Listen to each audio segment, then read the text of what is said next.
Welcome, ladies and gentlemen, to the Film Club Podcast, where every week me and Miss Boo find some movies to talk about how they hit us, how they hit the audiences, how they hit the world.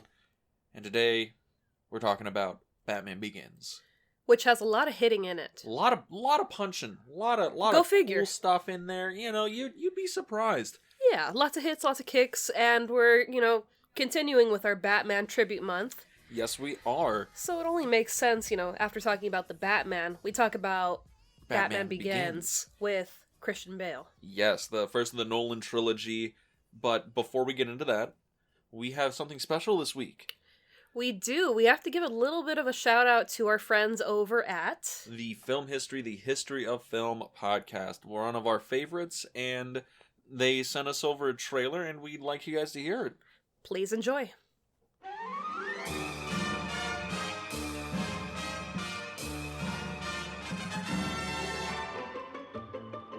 Welcome to Film History, the History of Film. I'm James. And I'm Drake. And I'm Devin. And we're the host of Film History, the History of Film. Each week, we take a deep dive into some old Hollywood history that you've probably never heard about. But it's not like your high school film class. We're cracking jokes and goofing off the entire time. It's history told our way, for all audiences, from the ill-informed to the savants of cinema. Yeah, we tell you about James Cagney almost getting his head blown off because, well, back in the 30s, you were allowed to just shoot machine guns at your leading man. And wait until you hear the episode about Waterworld. Or how the world's first vampire movie was made by real occultists and some Nazis. And there's plenty more little-known Hollywood lore out there, legends and facts. So if you join us every Wednesday, wherever you listen to podcasts, I promise it'll be a good time. Yeah, you're going to love it. You're going to love it. Just look for Film History, the History of Film.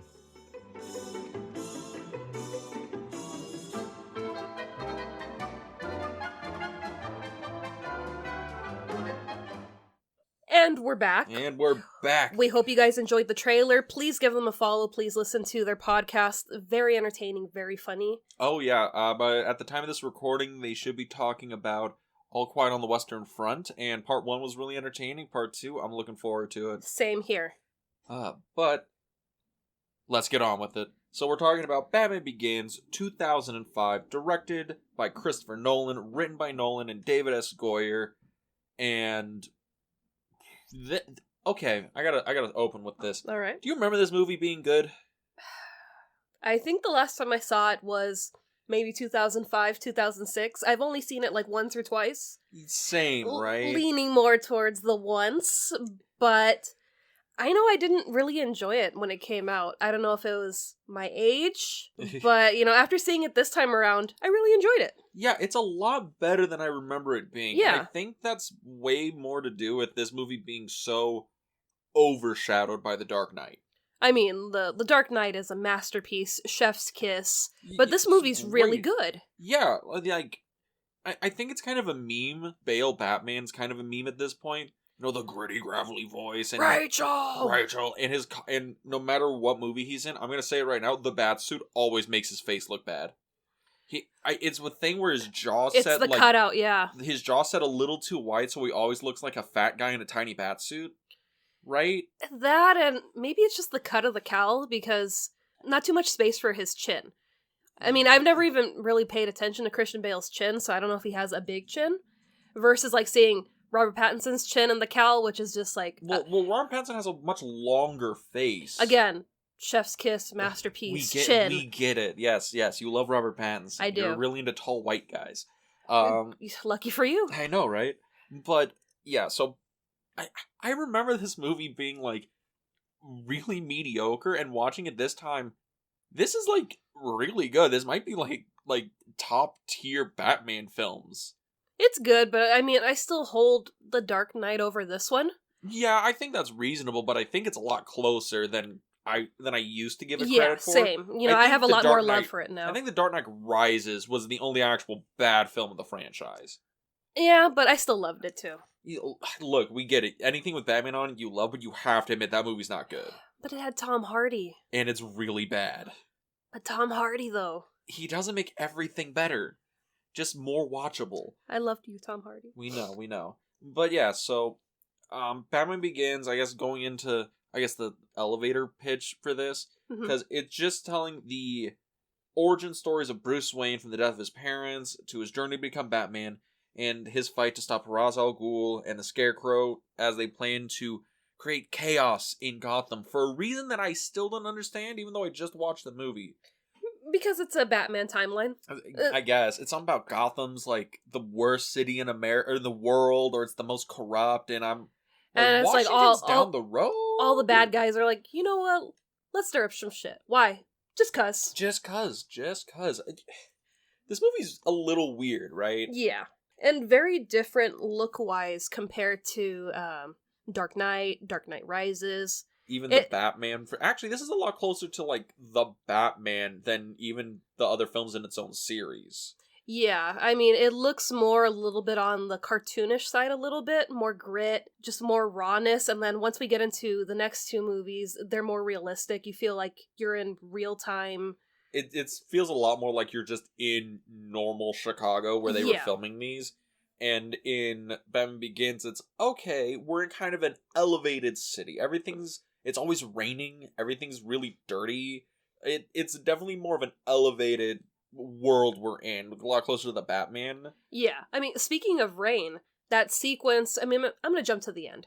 The sequence where we have, just the fog of... Did they even say what it was? It was... it's supposed to be the Scarecrow's, like scare gas or whatever it is. Scare gas, poison gas, whatever it is. They achieved that effect by using steam, and they were just pumping, loads of steam. And after they cut for a scene, it would just start to rain from all the steam that would accumulate. Oh, really? And I was just like, that's pretty fucking cool. It's a Batman movie. It should be raining. Sure, I guess. But I just thought that was something cool that happened naturally from all the steam that, was arising through the city. But yeah, I mean, it's a Batman movie. Of course it's going to be raining nonstop, except for when there's the house fire. Then there's absolutely no rain. I don't know if it's a prerequisite for it to rain in every Batman movie. But I feel like it has to. Lore. Is it lore that Batman brings the rain? Is he the rainmaker? Thor brings the thunder, Batman brings the rain. I fucking guess. But, I guess where do you want to start on this one? Because this movie has a really weird way of being created.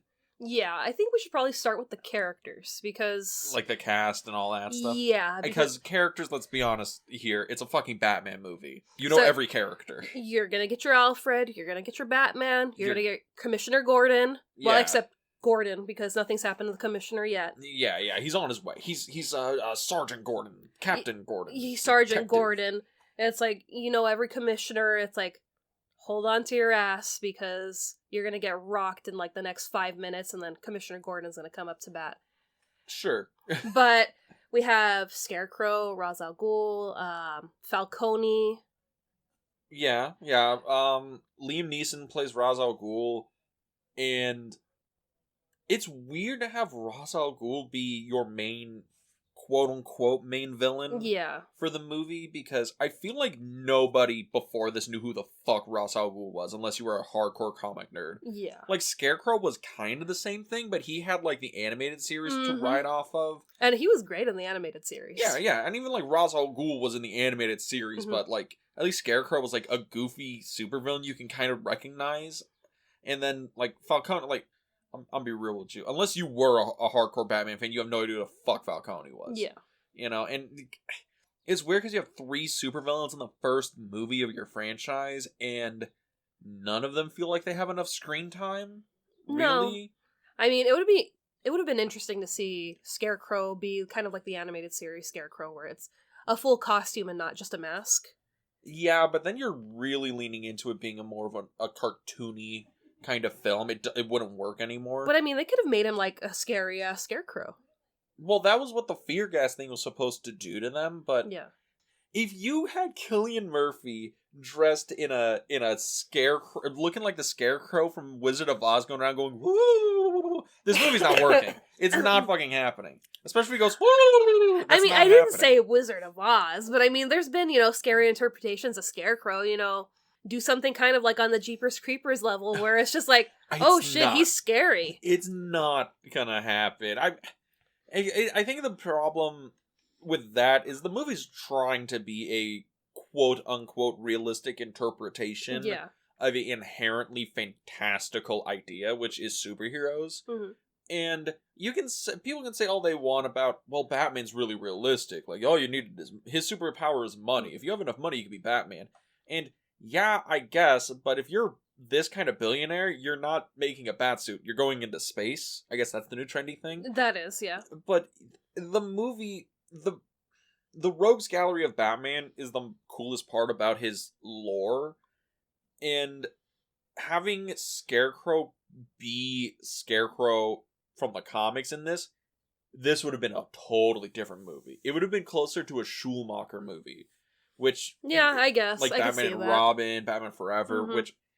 They wanted this to be a sequel to those movies. They just wanted this to continue on the original, like, Batman timeline movie franchise, which was not gonna fucking happen. No. Right? I don't think anybody from the original Batman production team wanted to come back to the franchise.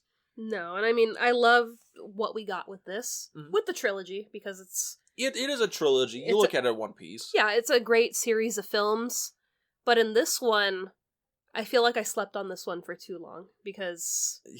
You saw this once, you were like, that's kind of okay, saw The Dark Knight, this is awesome, and never needed to go back. Exactly.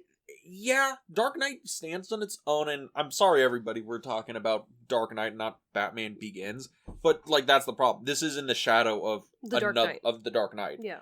It's hard to take the movie on its own terms, at least for me, because, okay, this is a pre-MCU superhero film, but this is also a post-Spider-Man world we're in, and this is trying to go in a totally different direction. It's trying to be more of, like, a drama, and a little bit more of an action movie, and it exists in a weird world where it's not just a superhero film, right? You catch my drift? Yeah, because, I mean, there's more elements to it. There's drama, there's action, there's suspense. It's not the cookie cutter superhero movies that we have now. Yeah, well, they're a lot more jokey, they're a lot more light, they're a lot more jovial. Yeah, which, I mean, once you said it right now, I didn't even think about, this was before Iron Man and the rest of the MCU, and right after Spider-Man. And Spider-Man, it has its comedic bits, but it's also on the serious side, too. Well, I mean, Spider-Man's weird, because that's directed by Sam Raimi, who is the master. Your Lord and Savior. Praise be. But it's a whole thing, because you gotta understand the world this comes out in, alright? Because I actually got something for you, okay? Oh, wow, okay. Yes, cause I did notes. Whoa. Yes, so the development of this. So in January 2003, Warner Brothers hired Christopher Nolan to direct an untitled Batman film. So they were like, we're gonna make another Batman movie, because Spider-Man made a shit ton of money. So we gotta make a shit ton of money. And we gotta make a shit ton of money. They bring on David S. Goyer, who is probably famous for writing the Blade films at this point. Which you love. Yeah, I think the first two Blade movies are really good. I'm not sure if he wrote all of them, but I know he wrote the first one. And Nolan was really unsure of the movie, because he's like, alright, we'll do an origin story, because you've never seen a Batman origin story. Yeah. And now every superhero film is an origin story. Of course. Well, I mean, you gotta start at the beginning. It'd be weird to just start off mid-career. You gotta see how it began, how he becomes the person that he is. Like the Batman. Like the Batman, yes. Yeah. Considering we're doing all the first Batman movies, we're going to be getting all origin stories. Exactly. But I think the thing I'm getting at here is, when this movie is coming out, they are still thinking they're going to continue on just making, like, the Michael Keaton, Joel Schumacher, Val Kilmer, George Clooney Batman movies. Batman and Robins. I think they were pretty sure, okay, we're just going to make a cash grab Batman film. Yeah. And then Christopher Nolan got on and made this. And then it became this, like, actually really good critical franchise.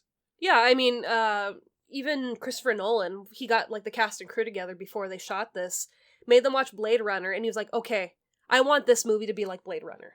And I was just like, okay, it's like, We can run with that. I mean, you Yeah. can see a Blade Runner influence on the production design Yeah. for Gotham City. Like, that's pretty easy to pull out. Mhm. And also Rutger Hauer's in this movie. Which, Rutger Hauer's in this fucking movie. Yeah, he is. What the I forgot he was in this movie. Me too. But yeah, I thought, okay, if you're going to pick a movie to kind of base the idea of how you want this movie to look and feel, great movie to run with. Yeah, that movie's like a masterpiece, and it's a great film just to watch for the production design. Mm-hmm.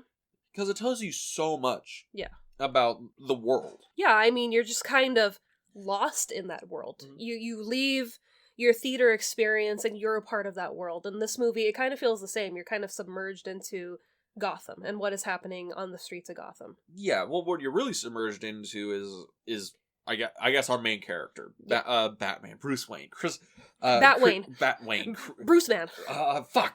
Christian Bale, which I swear I'm not Batman. I swear I'm not Batman. And Christian Bale, do you like Christian Bale as an actor? I do. Yeah, I think he's a really good actor, but I'm going to tell you the 3 movies he did leading up to this. Mm-hmm. All right, and I want you to say you would have cast him as Batman off these 3 roles. Mm-hmm. Reign of Fire in 2002, Equilibrium in 2002, and The Machinist in 2004. Haven't seen him. Have you never seen them? Haven't seen him. What? Okay, Equilibrium is crazy because it's a movie.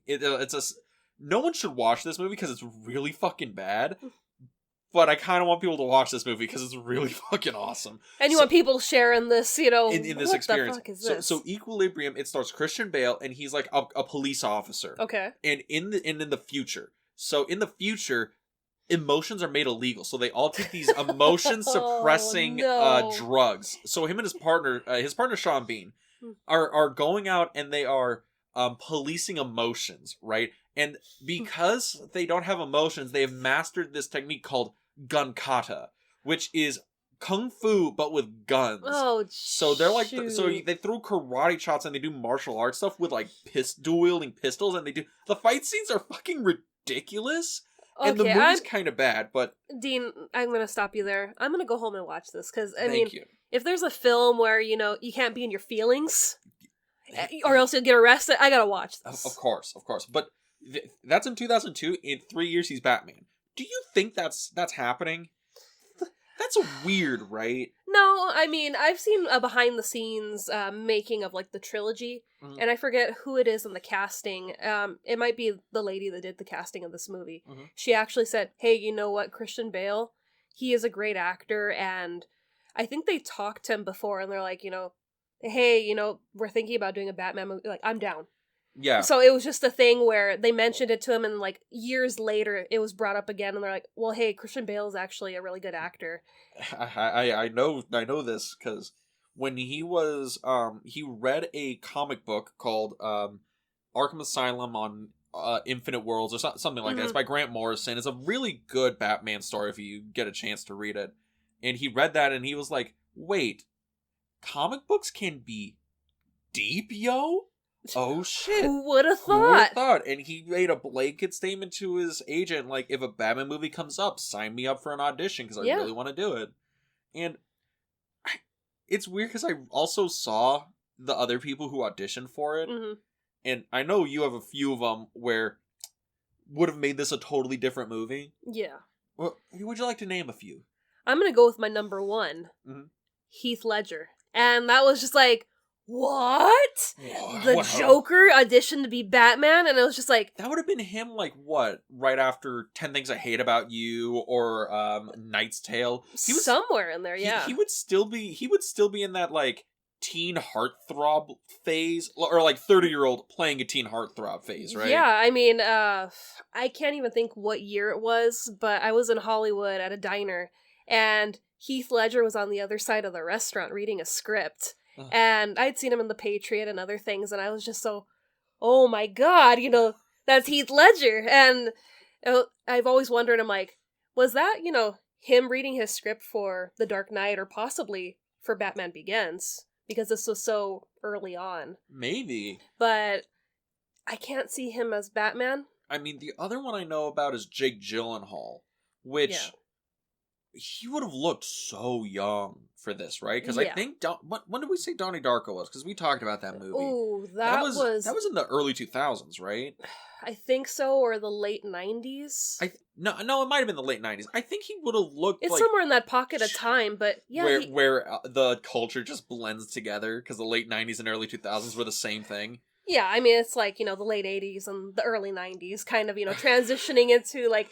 We still have a lot of neon up until we hit Nirvana, and then it's plaid for, like, 6 months. Well, I mean, that's why we had the badass Taco Bell with, the neon colors and... Oh, God. We all know just the way that the inside Taco Bell looked. It hit. It looked like the restaurant in Saved by the Bell they used to hang out at. The Max. Oh my god, I can't believe you remember that. I watched Saved by the Bell. Of course I'm going to remember the Max. I did too, but I don't remember dick all about it. Except that show looked so 80s, and then I found out, no, it looked really early 90s. That was the thing. But yeah, so it's so weird to look at this movie because it's like, Gary Oldman was like the last person cast. He read the script on his way to first day of production. And it was also one of his first times being a good guy. Yeah, because he made famous being villains. Same with Liam Neeson, who's always been a good guy, and this time he's the bad guy.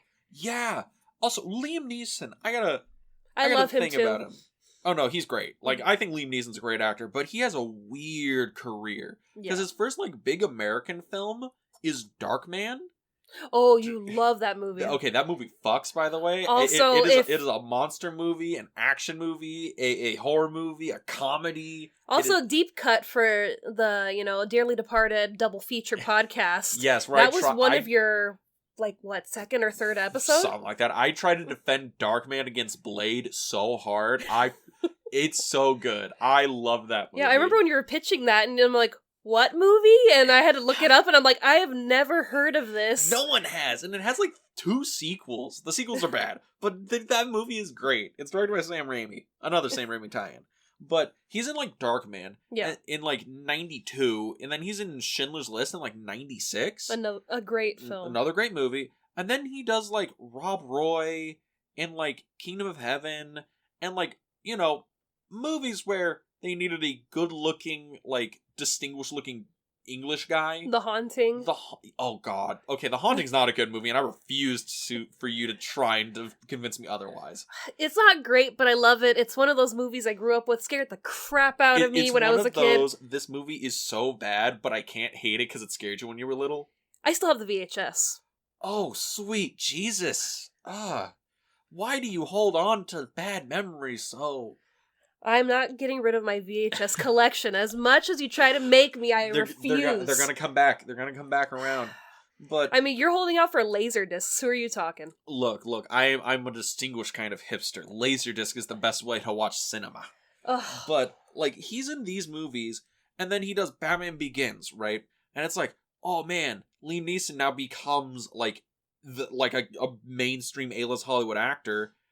And then he does the Taken movies, and now he's in the Bruce Willis. He's a meme. He's a meme, right? Yeah. He just starts doing almost these direct-to-video action movies like Bruce Willis started doing. Which are entertaining. Yeah, they're not good, but they are. I guess they're good enough to kill 90 minutes. Yeah, I mean, there's times where I'm like, you know what, I want to watch a Liam Neeson movie, and it's I don't have one in particular, but I'm gonna put on.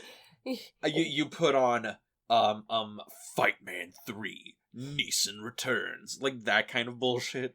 Yeah, I mean, he's done some interesting movies where, I can't think of the title, but his wife goes missing, he loses his memory, and it's this whole conspiracy thing. I'm like, that was a really good movie. Yes, but I just wanted to point out, because Liam Neeson starts off as, a guy who shows up in prestige dramas to add, gravitas, and then he turned into an action star once he started, his hair started to go gray, and then boom, he's an action hero. And this is that intermeaning time where he's transitioning from drama actor to supporting actor that's the heavy. Yeah. And to action hero. And right before he goes into action hero. It's just such a weird arc here. Cause him as Ra's al Ghul, it's they took all the cool fantasy shit out of his character. Yeah. So he's not really playing Ra's al Ghul. But he is. He is. Because, like, Ra's al Ghul's an immortal, if you don't know, who jumps into the Lazarus pit, and he's in charge of the League of Assassins, and I don't know it's if they, weird. to keep with the realism of this timeline in the film, that they wanted to make him more grounded, but also more human. Yeah. Versus, being this kind of immortal being where it's like, yeah, you could kill me, but I'm coming back. I'll see you later. Yeah, and which we kind of get in this movie where it's like, haha, you saved me, but here I am to kill you in your own home. Aha, brahaha. Karma. But that's just something I wanted to point out because the movie wants to be more realistic. Yeah. And it brought in two of the most fantastical kind of characters into this world, and I'm wondering if that was just intentional to show them, hey guys, even like the weird shit, it's all gonna be like ultra realistic. I think so. You think that was probably the plan? Yeah, because we had like the cartoony villains leading up to this, and now it's more like, okay, let me show you a more humanized villain versus something that just leapt out of the comic book. They wanted that hard left turn. Yeah. I guess that actually makes a lot of sense, because do you think this movie wanted to try its best to separate from like all the Batman that came before it, like the Burton Batmans, the West Batmans? I think so. I think that's kind of what Christopher Nolan was doing when he wrote this, and kind of went into, I'm going to keep it very real and kind of, stray away from the past so people can't say, oh, there's Easter eggs from 89 or Schumacher. It's like, no, this is my own thing. This is the real world spin on who Batman is. I guess I can't say if they made another Batman, because they did just make another Batman movie. But which was awesome. We get it. But if the trend now where they have sequel reboots? Yeah. Right? If this was in that trend, this movie would be so bad. Yeah. Oh my god. But which is why it's kind of nice to have more human, elements to our bad guys. But then, like Scarecrow, we don't really have him for that long. And he gets bested twice. That's a gripe of the movie where, because we have three villains. Yeah. We have Falcone, we have Ra's al Ghul, we have Scarecrow. None of them are on screen long enough for us to get behind as an intimidating presence. Because Ra's al Ghul, he's in the beginning of the film for a bit, and then he's training he's Bruce. training Batman, and then he disappears for an hour of the movie. Yeah. We have Scarecrow, who shows up for the second half of the movie, really, and he has like 4 scenes of being a bad guy, and then he's out of the movie. And Falcone, he's intimidating in the first half of the movie, and then somewhere in the middle, he's completely written out of the script. Yeah. It's this weird jumble because the movie's only, 2.5 hours long? I believe so. And it's trying to fit like 3 hours, 4 hours of plot into this, and it is jamming through at full speed. Yeah, it's, like 4 speeding trains headed at each other, and it's just like, okay, it's not confusing. I understand what's going on plot-wise, but it's just like, okay, this is... Having to recount this beat by beat is shit. Well, that, and it's a superhero movie where it feels like we're not dealing with villains as much as we should be. It's kind of like, okay, we're seeing Batman become Batman, that's cool, but it's like, we also need to see him fight some villains, because that's why Batman's here, to kind of clean up the streets of Gotham. It can't just be, oh, petty crime, boom, boom, okay, I fixed it. And it's just like, no, it's gotta be, these huge catastrophes that he's dealing with, and we get that at the end of the movie, but the villains kind of get knocked out before most of, the damage is done. Yeah, the villains feel really, like, superfluous to the actual plot of the movie, which is Bruce Wayne coming to terms with his own fear and his own insecurities in trying to become the change he wants to see in the world. Yeah. And I think that's the thing. Christian Bale is a much better Bruce Wayne than he is a Batman. Yeah. Because I'm never convinced when he's in the costume that he is this Dark Knight, this vigilante, This creature in the night. World's greatest detective. World's greatest detective, yeah. What is it? He beats up or he tortures people for information? I mean, you know, people have their way of doing things. Some, they follow clues, like the Batman, and then there's Batman Begins, where it's just like, I will solve this crime with my fists. With my fists. And it's just a different interpretation. I mean, I get it, but man, Christian Bale is such a good Bruce Wayne because I love his Bruce Wayne. When he has a chance to actually like emote and be an actor instead of having to wear a full suit that he obviously hates fucking wearing. Yeah, because this was like early Batman, so it's like I can't move my neck, I can't really do too much in this. Because I think they were still like going off the molds and shit from like the Burton Batmans. And they were like, well, the cowl's so iconic, it's perfect. We'll just mold it to his face and do a restructure. But they didn't change the fact that, he can't turn his fucking head. Yeah, it's like you've basically turned him into a penguin, where it's just like, I can't look to the sides of me. I gotta just look forward and hope I don't trip or fall or anything. Yeah. You know what? Okay. I'm gonna detour real quick. Okay. We're taking a detour. Because I hate his costume. In the first movie, yeah. I kind of hate all the Batman costumes in the Nolan version. This is my one gripe. I think every Batman costume in the Nolan films all look awful. None of them look practical. And I know they're supposed to be like, they're like tech gear. They're all military grade, blah blah blah. Yeah, but none of them. When we see him in light, he looks so goofy. And it looks like it's so impractical for him to move. When he's in the fight scenes, you can tell Christian Bale is having difficulty moving his arms up and down. Yeah. You know, and it's really weird, right? Yeah, I mean, I don't hate the costumes. I think they get better as the movies go on, but practicality-wise, yeah. They don't look easy to move in. No, they look very difficult to move, fight, articulate in.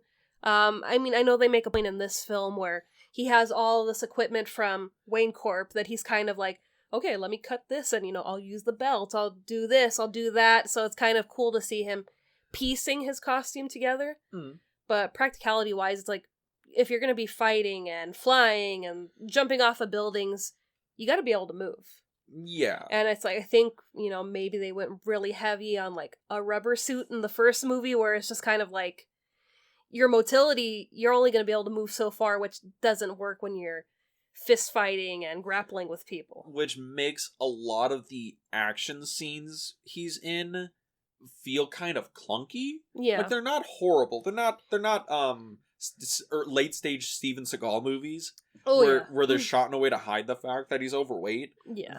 It's more like a thing where they are hiding the fact that he can't really move all that well, like they do in RoboCop, where Peter Weller could not sit down or like close his hand in the RoboCop costume. Yeah. So the movie is shot in a way to hide the fact that he has no idea where the fuck he's going. Mm-hmm.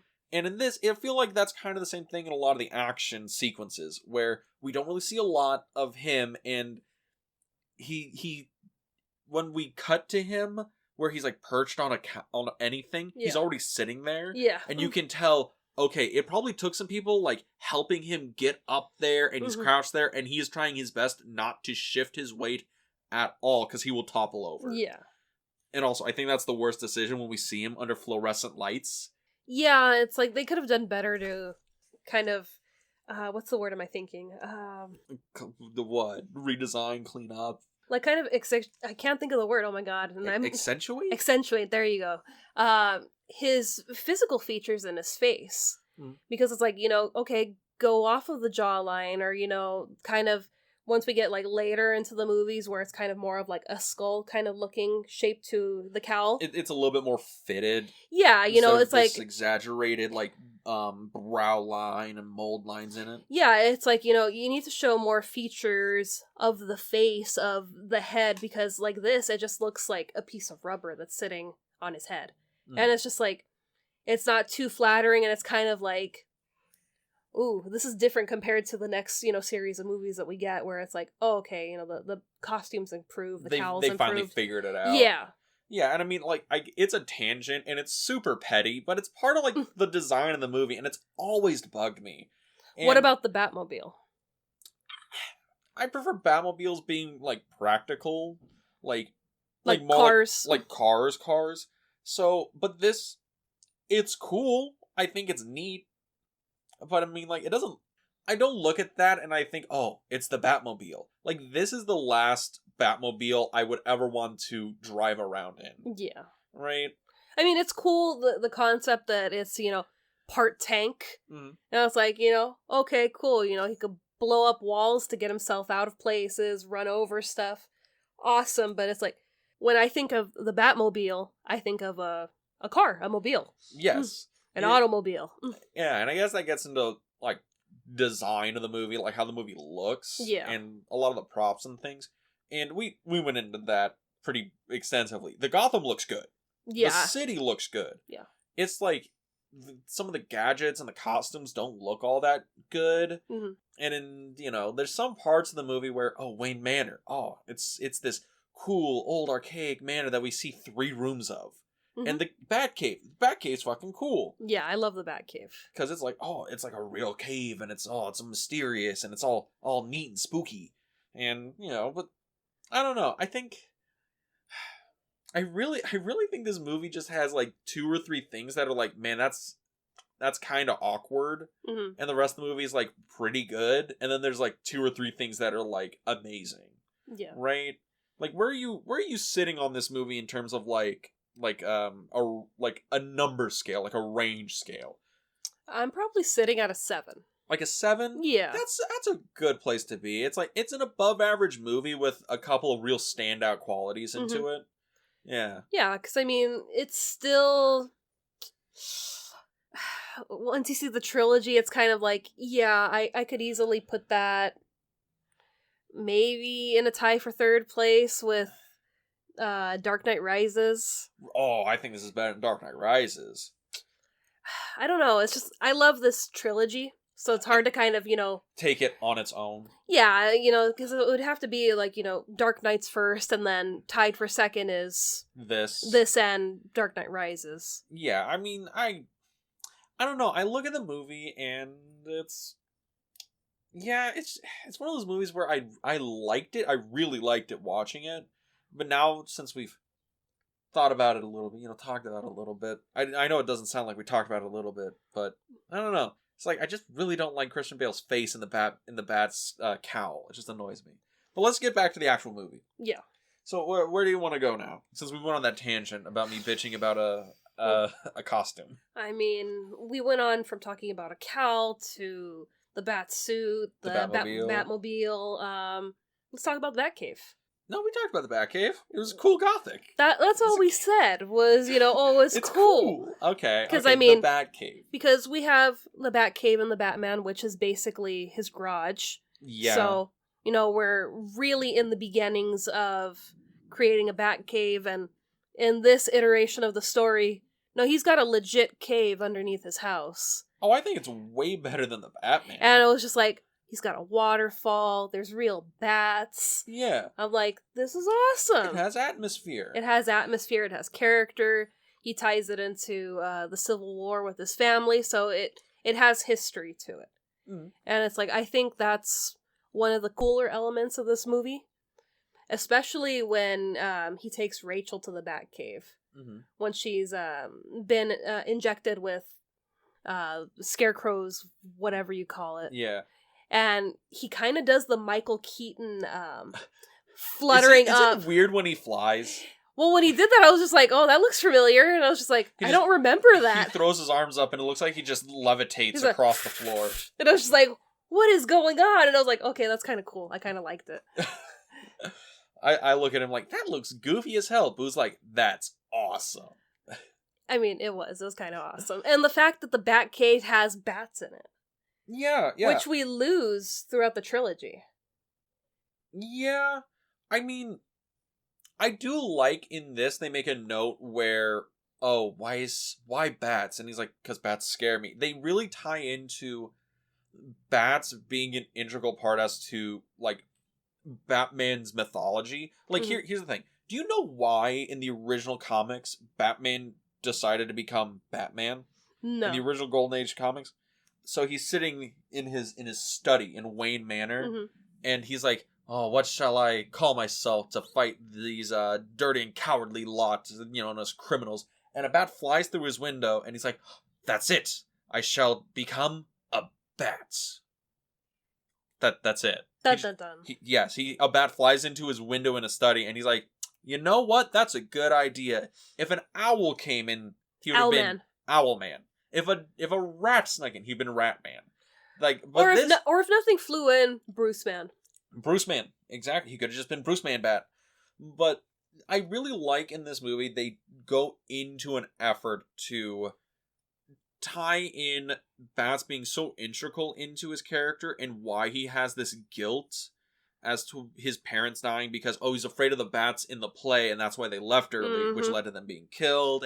Which I like that they incorporated that into the play because I know in original iterations it was them seeing a screening of Zorro. Yeah, I believe that's like the original story. So it's like I liked that once we were watching the play and you're seeing the bats kind of come down from the ceiling.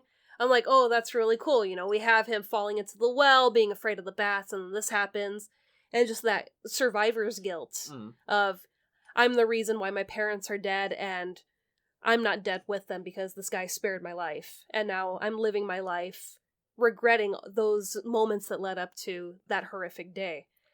But I like that in this movie they really took note to kind of really incorporate bats. Because we see them multiple times in the movie. And even the score of this movie by Hans Zimmer, all the track titles are different species of bats. Oh yeah, I heard something about that. That's like some extra detail. Yeah. In the movie where I'm like, kudos on you, brother, but I would not have caught that on just looking at the track list. Yeah, because I read it and I was like, really, is that true? And I looked up the score and I'm like, oh yeah. I'm like, I wouldn't have put two and two together. I would have been like, what is this? You probably would have known because you're, like, obsessed with bats. I like bats. I think bats are actually, like, cool animals. Like, I don't know. But I don't know fucking bat species. Are you kidding me? I don't know. You know a lot of things. But I think my favorite sequence in this movie has to be at Arkham when he's trying to get Rachel and Gordon out of the building so he can escape. And take Rachel, and he uses the bat sonar. Yeah. And just that sequence of him just flying down the staircase, and the bats are just camouflaging him as he goes down. Yeah, that's one of the better action sequences in the movie, to be honest. Because it feels the most, like Batman. Yeah. I like the sequence where he's getting all, like, the thugs, and he's, like, that's when he gets Falcone, where he's just appearing like out of nowhere and like yanking these guys up into oblivion, and you just know, okay, Batman has now killed somebody. Not really, but like, okay, Batman has ruined that man's day. And you have the one guy where he's by himself and he's like, where are you? Here. And I was just like, yes, get him. Yes, exactly. Even the speed that he pulls these guys is hilarious because they're there. It's like a yo-yo. It's like, no, it's like Spider-Man. It's just, whoop, they're gone. That's the thing. Like, there's some parts of this movie where you're watching and you're like, this isn't supposed to be funny, right? Like when he's getting pulled by the train? Yeah. Again, another thing I'd like to point out where watching this movie, you lean over and be like, hey, boo. Batman fucking dead. There's some parts and he's like, no, I'm good. I'm alright. I'm good. I got this bulletproof vest. It's fine. The Kevlar really protected me from that 100-foot fall. Oh, totally. Oh, okay. there are some parts, even though everyone's like, this is the realistic Batman. Yeah, right, totally, dude. But alright. So where are we going? I don't know. I keep getting lost. So do I, but I think we're just talking about our favorite things, what we enjoyed about this movie. We agree we enjoyed the movie, right? Yeah. Good movie. Really good movie. Better than I remembered. Exactly. I think if you haven't seen it in a long time, you should give it a watch. Yeah. But I want to talk a little bit about, because we do this on the podcast now, the impact of this movie.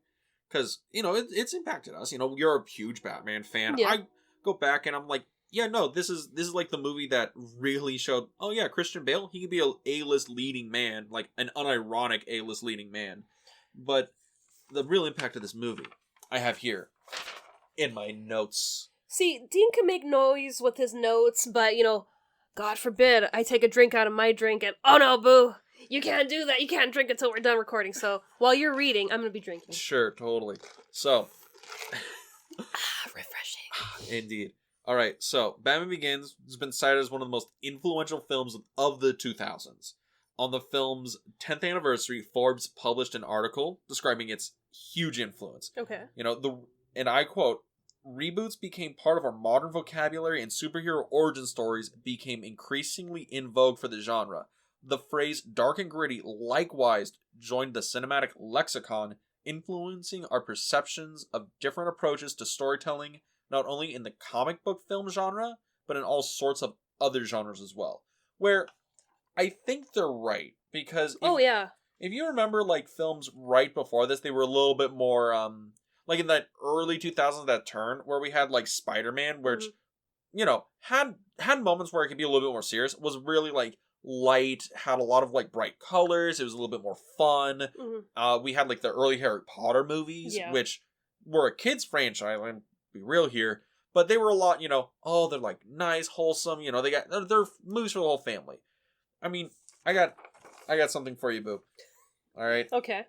This is the box office for the year it came out in 2005. All right. So, do you want to try and guess what the number? I won't have you go through the whole top 10. Just what's the number one film of that year? 2005. Okay. Well, list off the names, because I mean, I'll list off. I'll just list them off. Fine. Okay. Thank you. So we have Harry Potter and the Goblet of Fire is the number one film of that year. Ooh, that was my first time seeing Robert Pattinson. Good year. Yeah, I guess. Star Wars 3: Revenge of the Sith. Ooh, another good movie.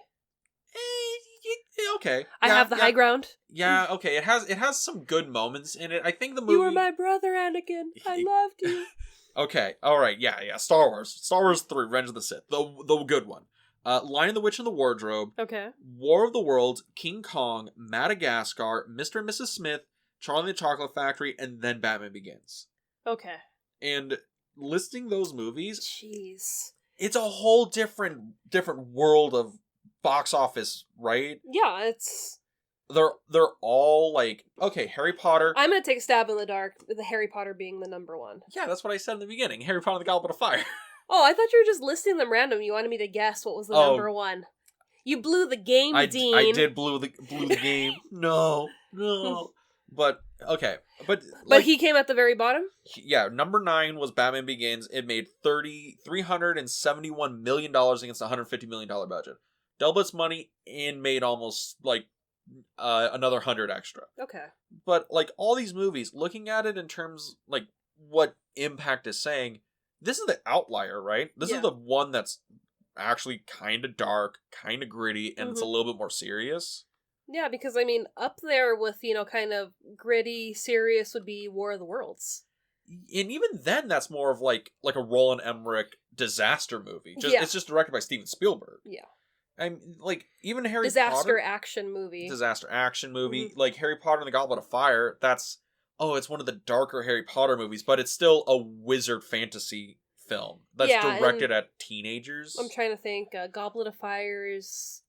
the 5th movie or the 4th movie? I think it's the 4th. It's right after... Yeah, it's the 4th. It's after Prisoner of Azkaban. Yeah, so it's like... Yeah, I can see why that would be number one. I mean... Harry Potter is just a powerhouse. One day. In itself. Because I can't even say movies, books, plays. There's just so much about it. But it's interesting to see Batman come in at number 9 considering where we are now. And how superhero culture is now with... These movies are massive when they come out. I mean, that was like breaking news the other day for the new Doctor Strange movie coming out. That they sold out on tickets, I think maybe in the first 24 hours. They're like, oh, it beat out the Batman, because it sold out. But it's like, the Batman's still making tons and tons of money. It's the biggest movie of 2022 so far. Yeah. So it's a shift to see how, like, a Harry Potter kind of family, fantastical movie would have been number 1 then. Yeah. And now superhero movies are taking over and they're the number ones. Yeah, I mean, look at Spider-Man Far, Far From Home. That thing was just... It was like a powerhouse up until the Batman. It's like the 5th highest grossing film of all time. Yeah. But But that's the thing. Like, I just wanted to give people context because this movie really was kind of like the first superhero film that could be a little bit darker and grittier and more realistically based. Yeah. And the year it came out, like, Mr. and Mrs. Smith, which, granted, stars Brad Pitt and Angelina Jolie, and it's like, oh, it's a spy, like, comedy action film or whatever. If that movie came out today, it would not even make half its fucking money back. Well, yeah, but I mean, it's so weird just to kind of see the span of movies that came out in 2005 and how different they are. I mean, it's like any year where you get, your melange of movies. That's right, I used a $10 word today. Ooh, my lord, I didn't know we had that in the budget. We did, just for this episode. Next week, now we're gonna have to really dial it back. I'm gonna have to eat ramen noodles leading up to it. Only using if, ands, and thes. Damn right. But yeah, it's just kind of interesting the different span of movies in 2005, and this was lower the list, and just kind of the switch it's made now, where now superhero movies are at the top of the list, up there with Academy Award winning movies. Yeah, I mean, famously, the sequel to this movie, Heath Ledger won an Oscar for Best Supporting Actor. And I guess that's the thing. What would you describe the impact Batman Begins has on, I guess, film, culture, cinema? Is it true it's like this movie helped lead in, dark and gritty or absolutely. superhero, that stuff? Yeah, because I mean, first Iron Man movie, it's not, the happy-go-lucky superhero movie. It's like, no, it's the origin stories of, Tony Stark and Iron Man, and I mean, even the original Iron Man costume. So it's like, it's still crazy to think that this was like the powerhouse before MCU. Before the explosion of MCU and the rest of the DC universe. It's also crazy to think because, I mean, I haven't seen Iron Man in a long time, Yeah. but I remember Iron Man being a lot more grounded than the recent Marvel movies. And it does feel like this movie kind of laid the groundwork of, all right, everybody, Spider-Man was like lightning in a bottle. It was a thing that happened. It had a tourist director at the helm of it. It also hit at the perfect like zeitgeist moment for these movies to be a cultural touchstone. But that was Spider-Man. And that was like, okay, we can't repeat that playbook. No. Batman Begins kind of laid out a playbook that you could take and use. Yeah. Because I feel like a lot of superhero films post this took the playbook was, okay, we can tell this origin story. We can really kind of take our time. We can make it work. Yeah. Because a lot of them turned into origin stories. The first Batman film, the Michael Keaton one, the Tim Burton film, it wasn't an origin story. It was just a Batman movie. Which was awesome. It was awesome. And then we're going to be talking about it next week. We are, and I'm so hyped. Yes. Do we want to call that the segue into the closing, or do you got anything else? Well, we can keep going. We can keep going. No, we have a lot to say. No, I think overall, good film. Yeah, really good film. A lot better than I remembered. Definitely, I'm going to be, when I do my Batman binges, I will be watching Begins through Rise, because usually it's just Dark Knight and Rise. I can't believe you keep going back to Dark Knight Rises. That's the weird one for me. I like Tom Hardy. I guess so. And then we get, the Catwoman elements into the story.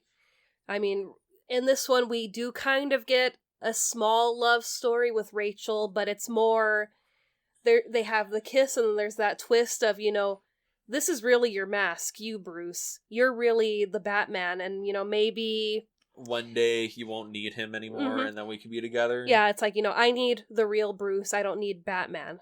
And it's just Catwoman, where she kind of like, I can respect that you're both people. Yeah, and God, also, I forgot Katie Holmes was in this. Yeah, that kind of caught me off guard, too. I was like, who the fuck is this? And I was like, that's not Rachel. And then I was like, oh no, it is Rachel. It is Rachel. But yeah. But I mean, I think she has one of my favorite scenes in this movie, when she's protecting the little boy once the when gas... she's protecting Joffrey Baratheon. Yes, when she's protecting King Joffrey. Yes, which caught me off guard. I was just like, That little boy looks familiar, and I was like, what? Yes. It is so weird going back to this movie because, oh yeah, Katie Holmes was like a leading lady back then. Oh yeah. I'm trying to remember That's Joffrey it. Baratheon. I was trying to remember if this was before she married Tom Cruise. No, I think this was this was after him jumping on the couch going, I'm in love with Katie Holmes, that one. It was after that. Oh, okay. Yeah. Yeah, so one of my favorite scenes with her in the movie, I mean, because it's funny, but at the same time it's also cool, you know, the gas is dispersed, and she's protecting King Joffrey. Yes. And, you know, he hasn't had the shot, so he's seeing things, and she's trying to protect him. And that's when we get Scarecrow on the horse. But then she taser faces him. And boom! Scarecrow's out of the picture again. You just wanted to say taser face. I did! You know, we see it in Guardians of the Galaxy Volume 2? 2, yes. Yeah. Taser face. Taser face. Really? That's what you call yourself? Well, tasers are scary. And I was like really? Yes. So then I forgot that it happens. The segue. Yeah, so I'm like, taser face, that's awesome, but also the Headless Horseman. Because, I mean, it's cool that we get to see in this movie what they're seeing when they're on this, like, nerve gas or whatever it is. Yeah. So, I mean, creepy Batman, like, on the gas, like, that's actually pretty scary. So it's like, I like that they were able to add in some fear to it, because I was just like, oh, this is creepy. Play with the fantasy. Yeah. But yeah, so Batman Begins. I think the impact of the movie is undeniable. I really enjoyed it. I think if you haven't seen it in a while, give it a watch. It is not as bad as you remember if you don't remember liking it that much. If you haven't seen it. Or if you haven't seen it, it's a really good watch. Give it a go. I recommend it. Do you recommend it? I would absolutely recommend it. There's nothing wrong with the movie, actually. I think it holds up really well. I'm just still kind of in awe that this was the movie that was really kind of the launching pad before the rest of all the movies. It's a pre-MCU superhero film that I think laid the groundwork for the MCU to lead up into. Yeah. Because, like, Spider-Man is, like, the super proto one, right? Where it's like, alright, no, we can make superhero movies, and they are profitable, and not only profitable, mega box office, and they can also be true enough to the comic books. We don't have to make, like, Steel starring Shaq, or we don't have to make the Fantastic Four movies. Oh. You know, like, we can actually, like, make good movies with superheroes. And, I mean, the Spider-Man trilogy, that's untouchable. I think the first two are untouchable. Like, I think the third one has real issues with it, but it's not Sam Raimi's fault, because I know there's a lot of, like, producer bullshit in that movie. But we get goth Peter Parker the dance. We also get ugly looking Venom, alright? What's with Topher Grace? Topher Grace. Yeah, Eric. you want to calm down with that bullshit real quick? I'm still going with goth, because, you know. We get emo Peter Parker and him doing the dumbest dance on the planet. Hey, kids are still doing that dance till this day. Yes, and it's not because they like the movie, it's because they think it's dumb, but whatever. Next week, what are we talking about? We're talking about Batman 89, or Batman. Yes, Batman. Starring Batman. Batman, starring Michael Keaton, Jack Nicholson. It is directed by Tim Burton. Oh my god, this movie was made for me. It has all of my favorite things. Yes, it is the movie that I would say basically wrote the blank check that Tim Burton would live on for the rest of his career. Yes.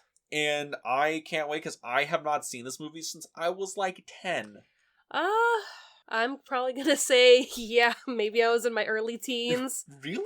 It's like you with Back to the Future. You don't watch it that often. It's one of those ones where it is perfect in your memory. And you know, if you go back to it, there might be something there that will change it for you. It's like, I want to remember it the way that I did back then. But absolutely, I will watch it for this podcast and critique it and still love it. If I still have my original Batman 89 Batmobile that my dad bought me... It's showing up on the Insta? Maybe. It's in my garage. I gotta dig it out. But I still have it. Oh, I'm so hyped to talk about this movie. Me too. I really want to talk about it, because in terms of, like, impact, this has reach. This has real reach. Oh, it's gonna be so hard when we have to do our ranking our ranking game at the end of the month. But Boo, where can they find us? Well, if you want to listen to us on a different platform than you currently are, you can find us on Anchor FM, Apple Podcasts, Spotify, and YouTube. Yeah, you can go to our YouTube channel, The Film Vault. That's right, The Film Vault. Go check us out there. Watch a bunch of our podcasts, and yeah. And if you want to follow us on social media, you can find us at the Film Club Podcast. We post our adventures, we post trivia about the movies that we're talking about, and we also post like random stuff. Like today, Dean made me a special Batarang, the same one that's featured in Batman Begins. Yes. So I'll be posting a picture about that too. And with that, Boo, any last words? We'll see you next week at the Film Club. Have a good week, everybody.